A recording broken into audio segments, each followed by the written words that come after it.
Question whenever you're ready. When you went and look back at the second half of the Oregon State game, what jumped out to you? Well, number one, you enter conference play. There's great familiarity between coaches and programs and teams. Keeping in mind that a lot of teams return starters and players, and they've played against Pac-12 teams. They've gone through multiple Pac-12 seasons, and it's just really hard to win. It's not easy, and if you've been in the winner's circle like our basketball program has for a long, long time, sometimes you can take your eyes off of how difficult it is to do it over again and again, and in particular on the road. I thought that we played with a lot of energy. We were prepared. We were very organized, and we played at a high enough level to beat Oregon. And Oregon, I believe, is one of not only our conference's best teams, but I think one of the best teams in the country. And that didn't work out. I thought our guys did a really good job of bouncing back from that, just being in our meetings, the preparation for Oregon State. We had a really, I thought, as good of a practice as you can have. Those long trips are difficult for the road team. But when we played against Oregon State, even the first 30 minutes of the game, maybe 32, in which it was just a hard-fought, single-possession game. You really didn't know who was going to win. The score was tied at 31 at the half, and it really it went that way for a significant portion of the second half. But they eventually wore us down, and our ability to defend the man in front and keep them from getting key second shots, guarding their best players, but also guarding a couple of their starters who are more role players. Well, we really, really struggled. In the first half of the Oregon State game, Oregon State was 6 for 16 from 2. And if you follow our defense, that's something that this year we've done a good job of, making it hard to score against our defense inside the three-point line. The same team in the second half, Oregon State, was an ungodly 13 for 16 from 2. It's very difficult if there's no defense to make 13 of 16 shots inside the arc, but you add 5-on-5 defense, and I think that was really the story of the game. There are times when we attacked their zone well, and the result may not have been to our benefit. In other words, we created a good shot and missed it.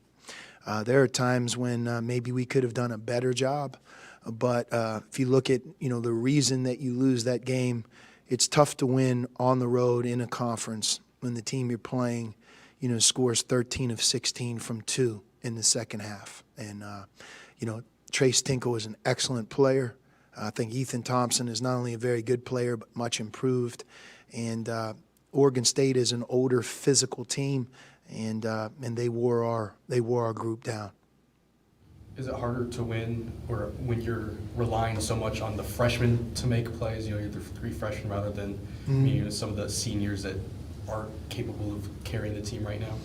Our three freshmen have done a really, really good job. I mean, they're all having very good seasons. Sometimes you forget a year ago they would have been in high school. And, it's one thing to start in a basketball program as a freshman, but not only have they been our starters, but, they play the most minutes, they take the most shots, they have the most responsibility. And those guys, I think, in some ways are learning and doing the best they can. The one of the three, Zeke, if you just, see it for what it is right now, his statistics as a player are very, very consistent. If you look at our last 5 games in which we're 1-4, his stat line is very good. As a matter of fact, we've really challenged our entire team to be better rebounding the ball, both individually and just making that a point of emphasis to improve. Zeke has done that. In the last 5 games, he's over double-figure rebounds. I believe he's second or third, depending on, total rebounds in the Pac-12.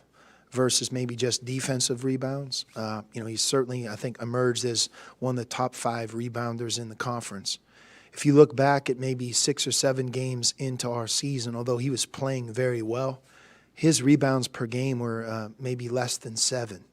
He had a few games where he really did it, and then a few games maybe where he didn't. But, right now he's averaging 16 and 10, 16 and 11.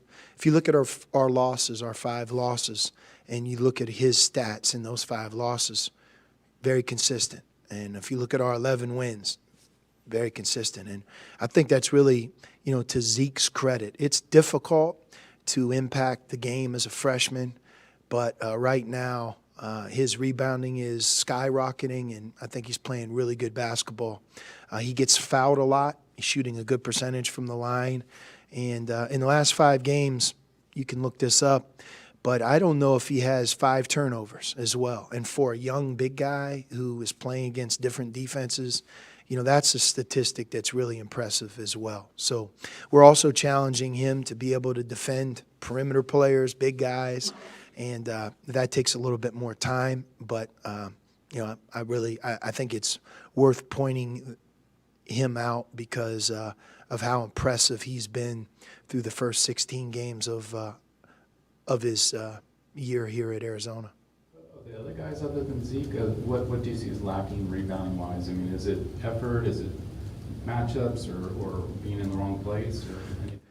It's really up to me and our staff to bring it out in our group. We did a really good job defensive rebounding against Arizona State, and there's a real connection there because our best offense at times is really when we get out in transition.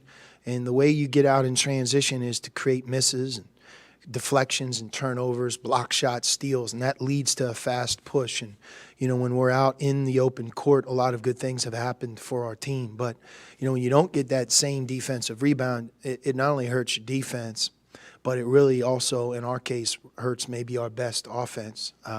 We haven't really experienced a lot of improvement with any of the other 9 players that have played in the game rebounding. Each of them may have had their moments, but it's on us to bring it out. I know I've used this analogy before, but if you have a weak defensive line in football, or maybe you get some injuries on the offensive line, to the spectators, you're still watching the game, but to the coaches and the players that are on the field, you start to feel that wearing down effect, and it's difficult. You can be doing some really good things, but if the offensive or defensive line isn't intact, man, it makes it hard to win, especially I'm sure on the road in football, or consistently over a long period of time. You might be able to get away with it in a single game, and that's really our situation rebounding the ball. We got to block out. We've had some guys here in our program that play different positions. Kadeem Allen, TJ, that have had big defensive rebounding games, and they've bolstered a win. But we haven't been able to establish that. And if you look at that one statistic, it's certainly revealing towards us. But we're the group of coaches that have put this team together, and we've recruited these guys, and it's up to us to coach them and motivate them and hold them accountable and make them better in an area that is really important for us to have a chance to win. On the other hand, you've got Ira, who's a pretty good percentage rebounder, not playing as much. I mean, are there other things lacking otherwise in his game, or you can't justify having him on the floor? We're looking to put him in a little bit more and give him a bigger opportunity. Ira is one of our team's hardest workers, and his attitude is tremendous. And I thought at Oregon he really did a good job. In the minutes that he played, he was a positive contributor for sure. What about is there any concern? I know you stayed focused, but just with the guys, like you said, you're 1-4 in the last 5, 2-5 or whatever, and 7. That pressure maybe affects guys. How do you deal with that? When maybe people who don't realize, you've been on the road and played some pretty good teams. Yeah, I mean, I think that, when you sign up to play at Arizona, part of the lure is to be able to play in front of our amazing crowd and the biggest and brightest stage that you can have in college basketball. And, with that, there's high expectations on our players and our coaching staff and on me, and deservedly so. It's very few programs have the support that we have. The long-standing tradition of success goes beyond 30 years at this point. And, I think we've talked about this as far back as a couple weeks ago as, the next game, a big game or a must-win game. And the answer to that question is yes. Every game that we play, it's there's pressure, and that's part of why you want to come to Arizona, to be a part of that pressure. It brings out the best in talented young players and talented teams and coaches. So I think embracing that is really what we try to do. But, losing is not the answer, and people are held accountable when you lose, and I'm held accountable when we lose. And right now, that's what we're doing. So, it's up to us to bounce back here. We have back-to-back home games, and, against two teams that are very good, and we have to play well. And I think that's the one thing. You always learn your room for error as a coach with the team that you have. There are times when, we didn't make shots, and, God, our offense wasn't really good, but we still found a way to win because, our defense was fantastic, and we dominated the glass, and we made big plays down the stretch. Those things happen during the long course of a season. Right now, this year's team, we have to play really well. We have to play well on defense. We have to play well on offense. Our contributions with our non-starters, guys who don't start the game, our bench, being able to come in the game and make a positive impact. It's important that we get that, because I don't look at it as us having any room for error. If we don't play well, it's tough for us. Does the weekend take on any more importance, knowing you don't have to make that mountain trip this year, and that if you can take care of business, maybe you have an edge in the standings and so forth? I don't think our focus is really on the standings as much as just getting a win, being able to win a Pac-12 game. And it's something that hasn't been easy for us, and we have to get that right and bounce back.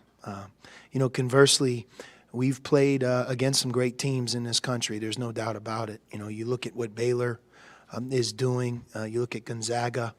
You can make the argument that those two teams have a chance to be 1 seeds in this year's NCAA tournament.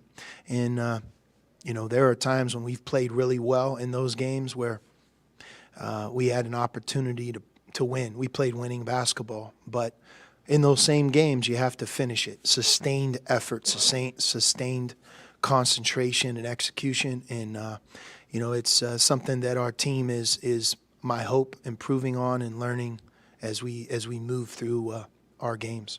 When it comes to Coloco's minutes, is there a number that you have in mind, or is it just kind of how the game flows?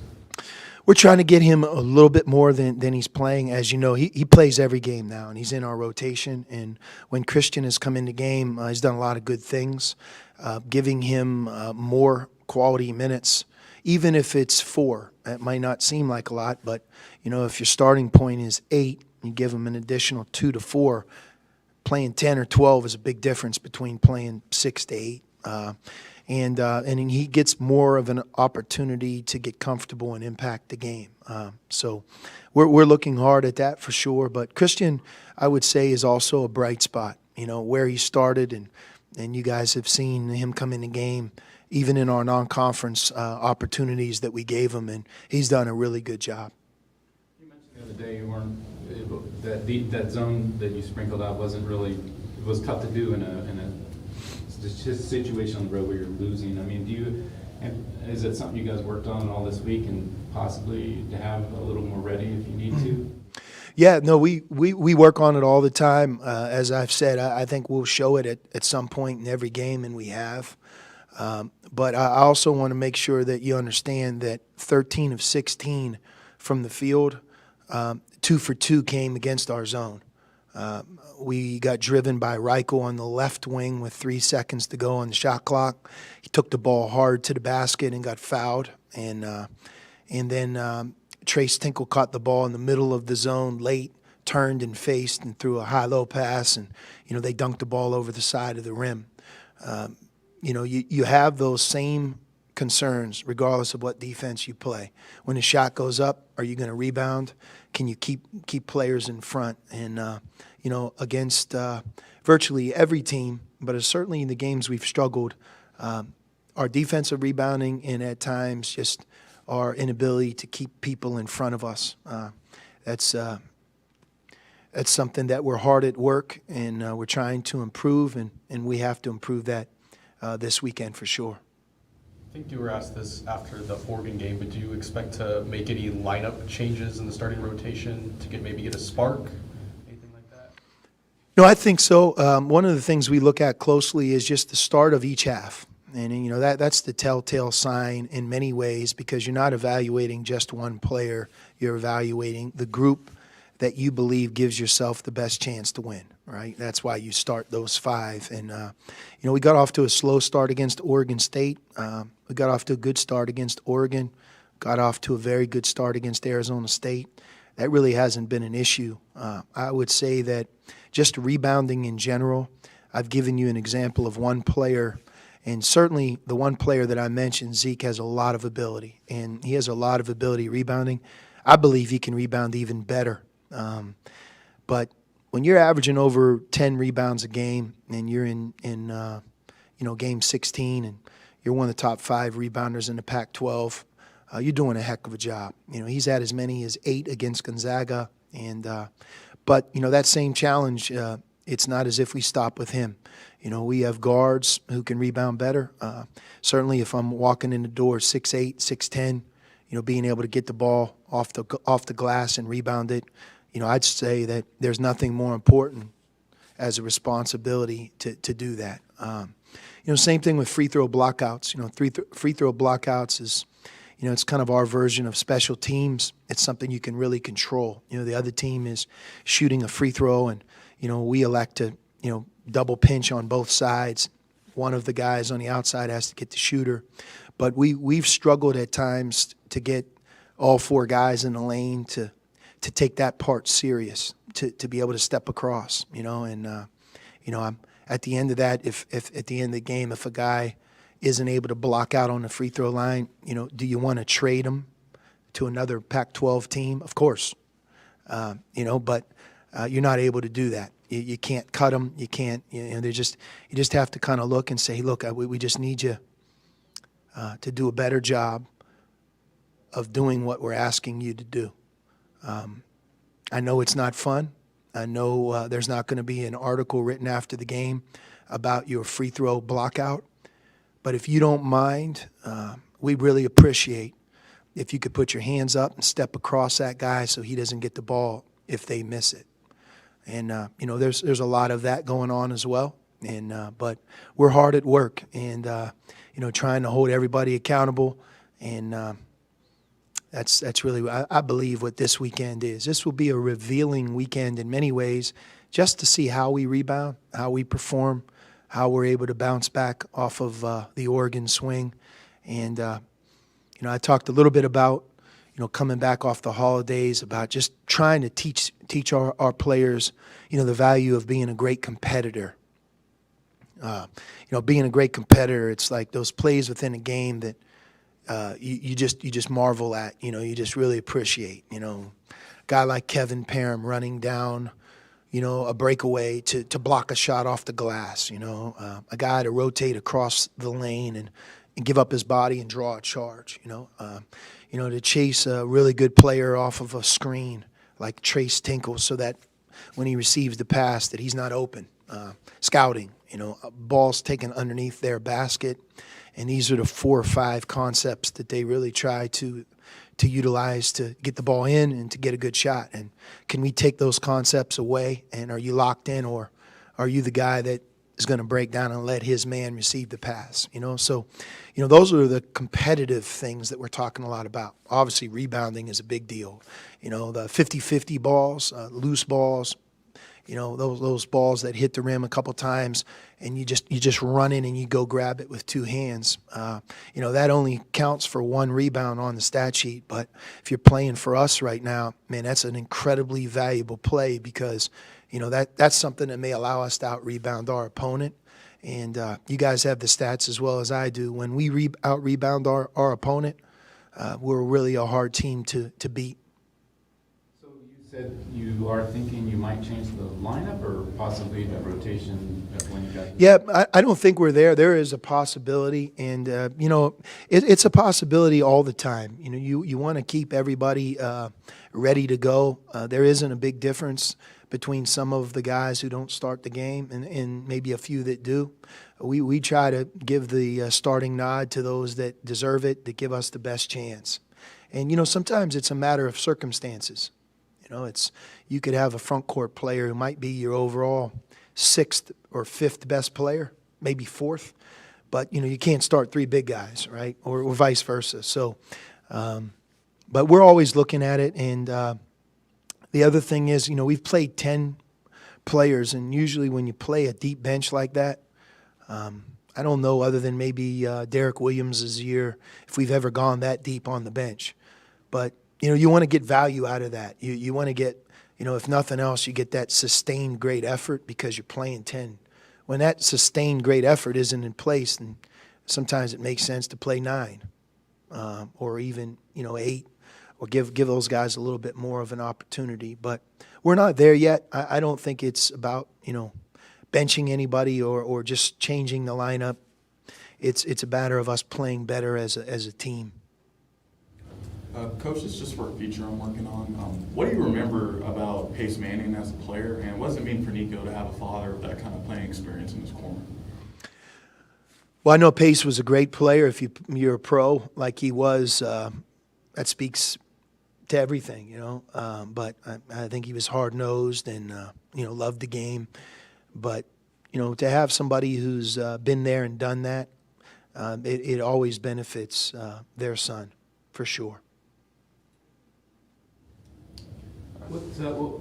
Just your thoughts on Utah and Timmy Allen? I'm wondering how he's able to get to the line as much as he has. And what else? Yeah, Timmy Allen is one of our conference's best players. I really felt that last year he was one of our conference's best players. You know, he really has a unique skill set of scoring close to the basket, even though he's, you know, a wing player. He's incredibly skilled and crafted. And, you know, when you watch a wing player score around the rim, you know, there's always that ceiling maybe that, well, you know, he'll score that way against this type of team. But when the athletic big teams come to town, maybe his production won't be as good. And that's never been the case with him. He just plays his style and his game regardless of who the opponent is. And that's going to be a really, really difficult matchup. You know, going into the game, we tried our very best to do a good job on Trace Tinkle.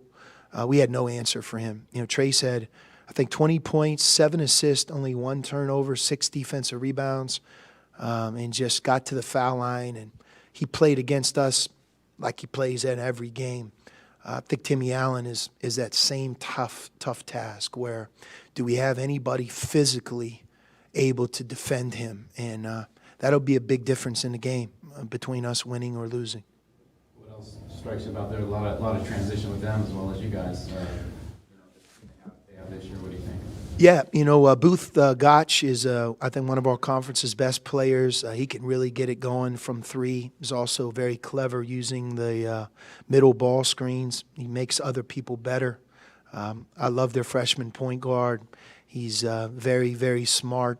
He can shoot the basketball, and he makes his teammates better. You know, they have some young big guys, very similar to how we feel about Christian Coloco. I'm sure Utah feels that way about their 3 freshman bigs. And they're a very well-coached team, as always. They beat Kentucky. They've had some great moments. And, you know, I think the best is yet to come for them because they're so young. And you could tell they're building something special with that freshman class because those guys are going to grow and get older together.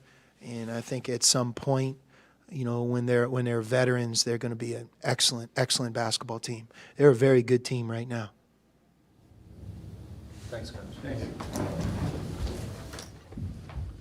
What's up, everyone? How are you? So how's it been, like, being back with the team and actually playing competitive basketball? Yeah, it's a lot of fun. It's an injury that, especially like at this point in my career, you don't want to have, and like miss that time. But I think the coaching staff and everybody, they were really supportive, and I got back pretty quick, and I'm 100% now, and just back in action, ready to go. Knowing that it's your last year, how much was it bothering you that you weren't able to play? I mean, it was really frustrating. I'm a pretty, pretty big competitor, and obviously, I want to be out there for every single game. And I came here to make the most of my last year, and you can't really do much when you're sitting in a dark room recovering from a concussion. So I'm just glad that that's behind me, and now I'm back to full health and full strength. Could you run us through a little bit? This is the first time I had a chance to talk to you since it happened. Could you run us through a little bit about what you had to go through? Because you weren't able to go out even out here for a couple of games, right? Yeah. So. Did you literally have to stay at home and keep the lights out, or what was it like? Yeah, I mean, it wasn't that dramatic of like keeping the lights out and everything. But definitely after the injury, my eye swelled up pretty significantly, and I was experiencing concussion symptoms. You feel really, really foggy, and you just kind of feel out of it. It's a weird feeling. It's my second concussion, and I was trying to just push through, but it's one of those things that you can't really push through. It's not like a sprained ankle. You kind of just have to give your body time and just wait until the symptoms died down. But we did a lot of stuff. Now there's some like training you can do to try to recover from concussions quicker. And so I did a lot of that with Justin and then another trainer of ours, Todd, and I think that helped improve myself as well. What do you remember about the moment when it happened? I remember I got smacked pretty hard and I got a turnover. Yeah, and there was no call. And that was about it. And then I just kind of tried to shake it off and ran back on defense. You get hit all the time, as a big especially. And so I, figured it was just like one of those moments. But then after the game, you kind of like feel it more as time goes on, and especially the next day. Yeah, it was rough. Like, kind of ironic, it was against a team you probably played before a bunch of times, and I also want to play where it seemed like you had the guy kind of faked out, right? Yeah. No, it was just an unfortunate series of events.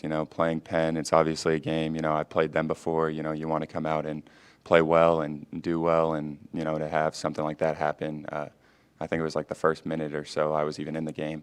It's just really unfortunate, but it's sports. There's not a whole lot you can do. How do you think you've played since you returned, and I guess what are you hoping to do better moving forward? Yeah, I think kind of returning a couple weeks ago, going into ASU, is just kind of like getting my legs back. Getting the feel for everything.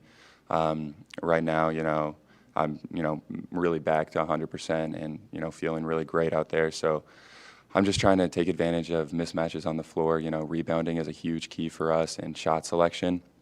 So hopefully, when I get in there, if I'm not going to get the rebound, smack my guy a little bit and clear out some space for other people to get the rebound, and prevent my guy from rebounding the ball, and then also shooting the ball really well and being a great threat from there, from three. Because of the way that I shoot the ball and staying aggressive, it opens a lot inside, for a monster like Zeke. Has it been difficult in the back of your mind anyway to kind of to keep that aggression when you just have that collision and, like you said, you get bumped all the time? Just, I don't know, do you find yourself thinking about it at all, I guess, or? Not really. I mean, I think the biggest thing is I got really lucky, right around the time, like, I was finally healthy again. It was like right after that St. John's game. So I really had 2 weeks to, kind of get back to full strength. It's not like we were playing a game the day after I was cleared. So that really enabled me to kind of like, play around and get used to like being physical and getting contact and getting hit. And so, now I feel really good, and, it's not a worry, and I don't think it shows on the court that I'm playing timid or anything.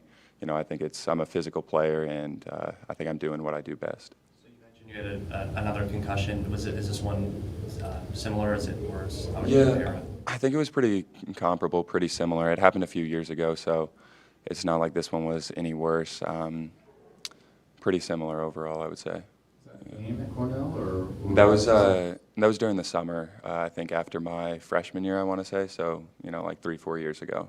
In a workout or? Yeah, it was just in a workout. Yeah. What has Zeke done to get a lot better on the glass these last few games?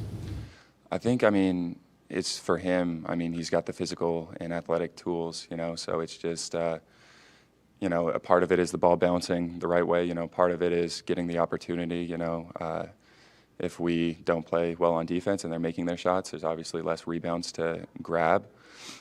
So part of it is that, and then also it's just like a mindset thing. I think he's really picked it up, as Coach mentioned before, the past few games, and he's been doing a great job.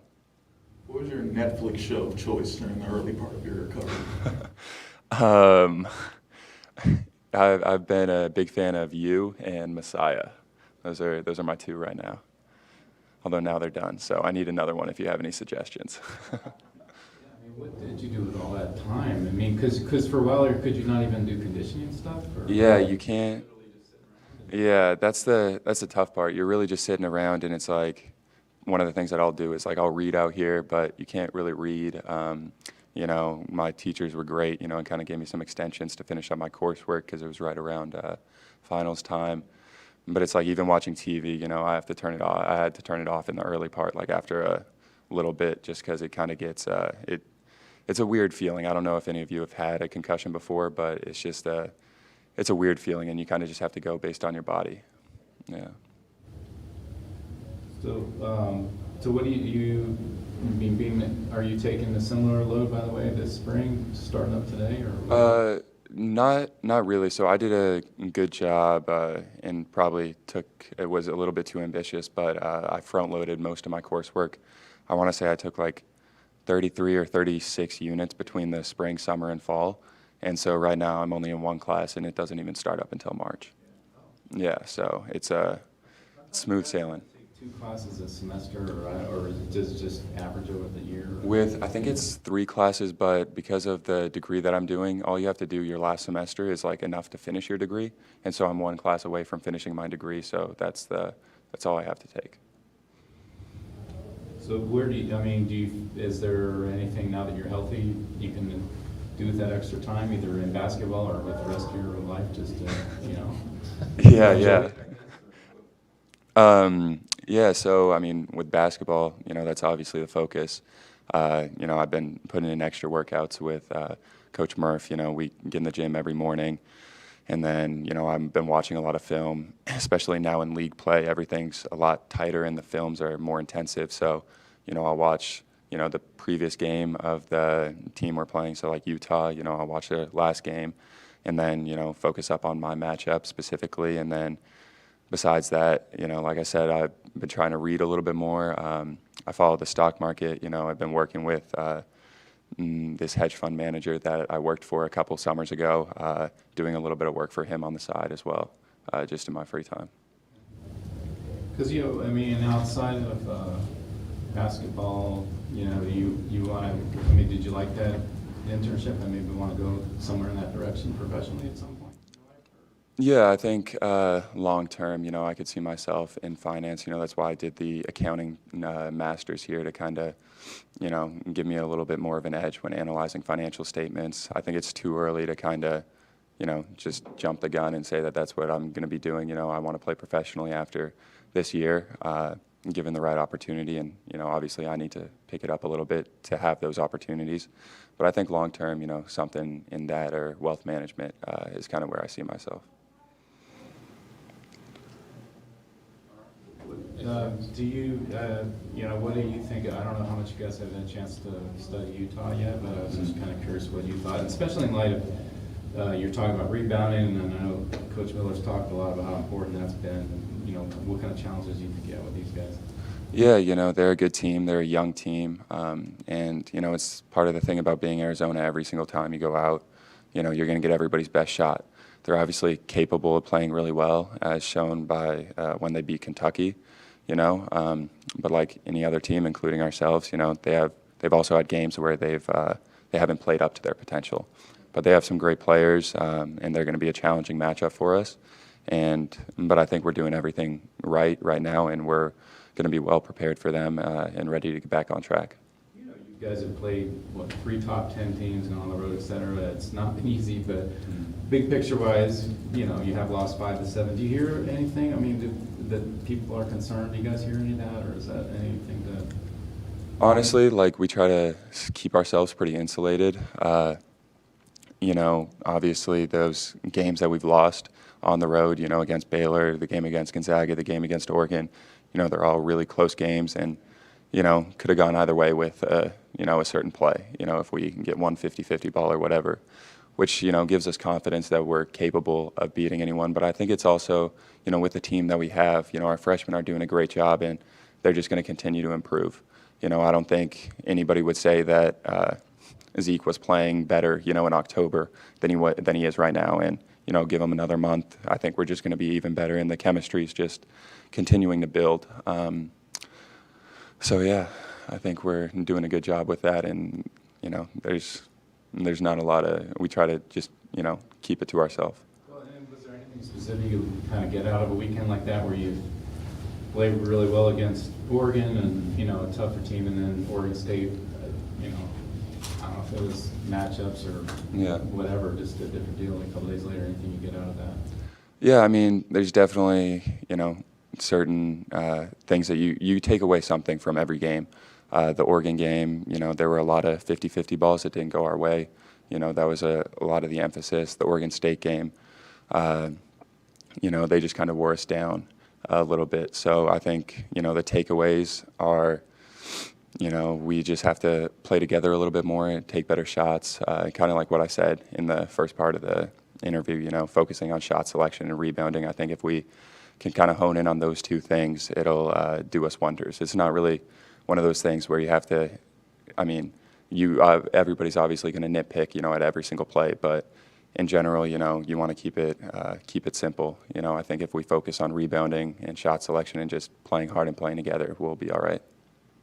There's one more thing, I'm just curious, like, personally for you, what, you know, as the season's gone on now, and Coach has talked a lot about wanting you to play more and liking what you do, but it is a different deal than you had last, you know, at Cornell, where you were more of a go-to guy. I mean, how has that adjustment gone as the season's gone on for you? Yeah, you know, it's definitely an adjustment, but, you know, I've been here for a year now, and I, you know, left Cornell kind of knowing that I wasn't going to have the same role.